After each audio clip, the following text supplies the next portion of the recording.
Hello dear students, welcome back to my channel physics SPC. Heat transfer का एक क्वेश्चन। A cylinder of radius R is surrounded by a cylindrical shell of inner radius R and outer radius 2r. The thermal conductivity of material of the inner cylinder is K1 and that of outer cylinder is K2. Assuming no loss of heat, the effective thermal conductivity of the system for heat flowing along, ये भी important है, along the length of the cylinder is. ठीक है, 4 point दे रखे हैं। Solution, सबसे पहले diagram बनाइए बेटा।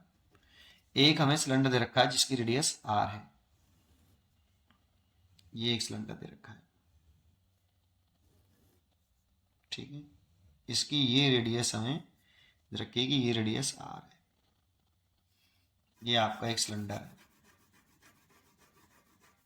और इसकी थर्मल कंडक्टिविटी K1 है, ठीक है।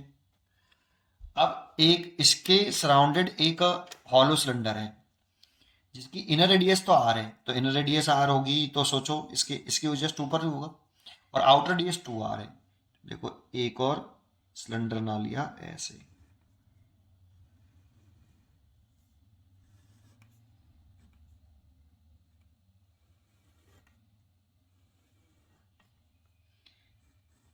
ये एक और सिलेंडर ना लिया।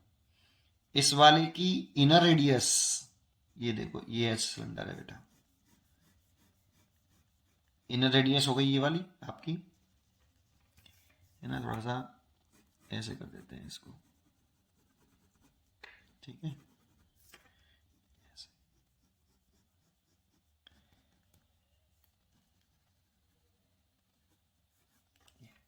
इसकी आउटर रेडियस हो गई ये 2r। अगर इसको हम साइड बाय इस साइड से देखें तो ये कुछ इस तरह से दिखेगा। इस साइड व्यू देखें ये वाला, तो ये दिखेगा आपको इस तरह से कि ये एक अंदर का सिलेंडर दिखेगा आपको ऐसे, ये अंदर का सिलेंडर है, इसकी थर्मल कंडक्टिविटी आपकी रेडियस आर है, थर्मल कंडक्टिविटी K1 है, और इसके ऊपर से एक दूसरा सिलेंडर ले लिया है ऐसे, इसकी इनर रेडियस तो ये आर हो गई और आउटर रेडियस 2r हो गई, आउटर रेडियस 2r हो गई। ये आपका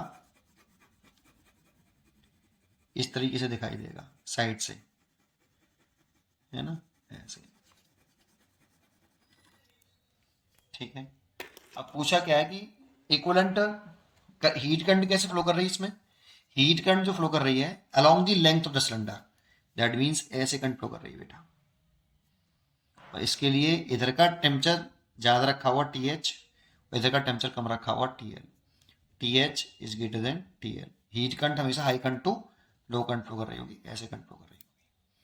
अब ये दो सिलेंडर हैं तो दिख रहा होगा आपको कि इसमें जो हीट करंट चलेगी ये, और इसमें जो हीट करंट चलेगी ये अलग अलग होगी, थर्मल कंडक्टिविटी अलग अलग है और पैरेलल में कनेक्टेड है। तो ये हीट करंट I1 और ये हीट करंट I2, तो ये दोनों पैरेलल में कनेक्टेड है।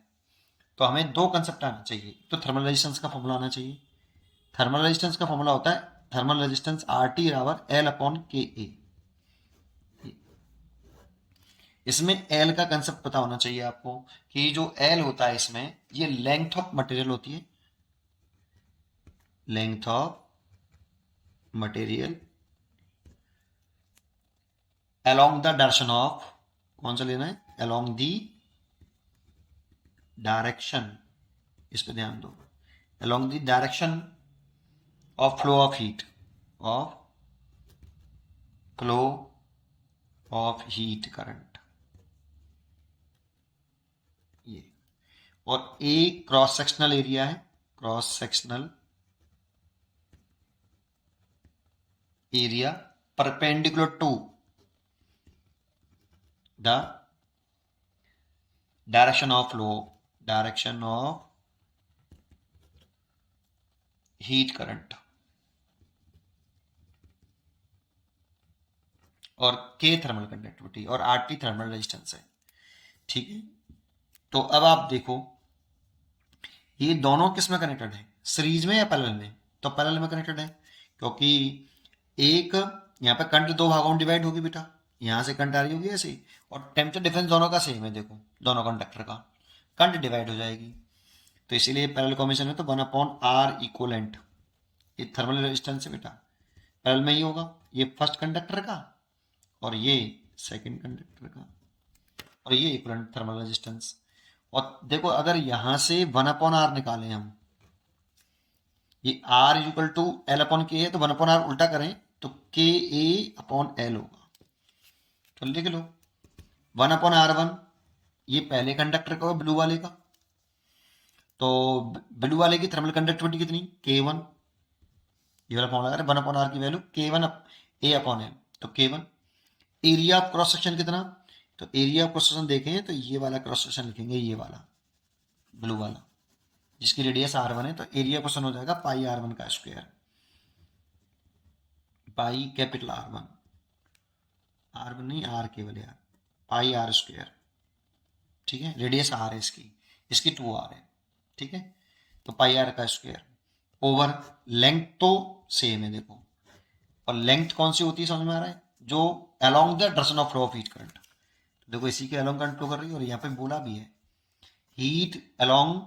Heat flowing along the length of cylinder, ये इंपॉर्टेंट लाइन है बेटा, ठीक है, और लेंथ हो गई है प्लस सेकंड सिलेंडर के लिए लिखें तो एरिया प्रोसेस सेकंड सिलेंडर का लिखना है बेटा, इसमें तो कंट्रोल कर रही थी हीट I1 और इसमें कर रही है I2, तो K2 थर्मल कंडक्टिविटी इसकी K2 है, तो K2, और ये लिखें एरिया हम यहाँ पे, तो कितना लिखें, देखो पूरे एरिया में से आपको पूरा एरिया में से, पूरे एरिया में से ब्लू वाला एरिया घटाना पड़ेगा, तो पूरे का एरिया कितना बेटा, तो इसका बड़े वाले का एरिया लिख लें पहले हम, तो पाई 2r का स्क्वायर, पाई आर का स्क्वायर होता है ना, तो 2r का स्क्वायर मतलब 4r स्क्वायर, माइनस इसमें से इसका एरिया घटा दें तो पाई r स्क्वायर, तो कितना ले सकते हैं 4 पाई r स्क्वायर, इस सर्कल का एरिया लिखा है बेटा,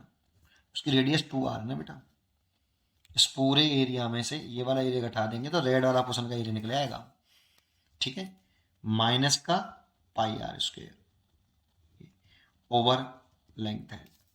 अब ऐसे इधर लिखो इस साइड में, तो क्या लिखो K इक्वलेंट, यार पेज छोटा पड़ गया, चलो इस लाइन को अगले पेज पे लिखता हूँ, ठीक है, यहाँ पे, तो ये तो हो गया आपका K1 पाई r square over L, plus ये हो गया K2 4 पाई r square minus pi r square over L। और जब इस साइड में लिखें तो ऐसे लिखो इसको भी, K इक्वलेंट लिखो, इसका एरिया बताओ पहले वाले का, फर्स्ट वाले का, तो पाई r स्क्वायर, लेंथ बताओ L, प्लस K इक्वलेंट द्वारा से लिखो, एरिया बताओ, तो देखो 4 पाई r स्क्वायर में से पाई r स्क्वायर हटाएंगे तो 3 पाई r स्क्वायर बचेगा, 3 पाई r स्क्वायर, ये सॉल्व करके लिख दिया मैंने यहाँ पे, अपॉन लेंथ तो L ही है, सॉल्व कर लो बेटा। देखो ये आपका L से तो L कॉमन लेके कट जाएगा बेटा, और पाई r स्क्वायर से भी पाई r स्क्वायर कॉमन लेके कट जाएगा, इसमें से पाई r स्क्वायर कॉमन लेके काट दो, इधर कितना बचा 4 K Q, K equivalent 3K equivalent plus K equivalent, तो 4K इक्वलेंट हो गया, इधर हो गया K1 प्लस ये 4 में से एक घटा के 3, तो 3K2, तो K equivalent is equal to कितना आ गया K1 प्लस 3K2 ओवर 4, ये देखो